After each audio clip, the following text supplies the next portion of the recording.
نحمده نصلی علی رسولہ الکریم اما بعد اعوذ باللہ من الشیطان الرجیم بسم اللہ الرحمن الرحیم۔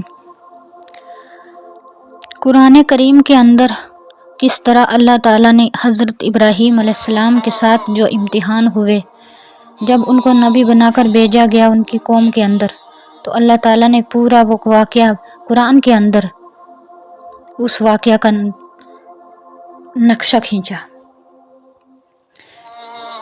وَاذْكُرْ فِي الْكِتَابِ إِبْرَاهِيمَ إِنَّهُ كَانَ صِدِّيقًا نَبِيًّا إِذْ قَالَ لِأَبِيهِ يَا أَبَتِ لِمَ تَعْبُدُ مَا لَا يَسْمَعُ وَلَا يُبْصِرُ وَلَا يُغْنِي عَنكَ شَيْئًا۔ ذکر کرو ابراہیم علیہ السلام کا، یعنی قرآن کے اندر واقعہ بیان کرو۔ اللہ نے حکم دیا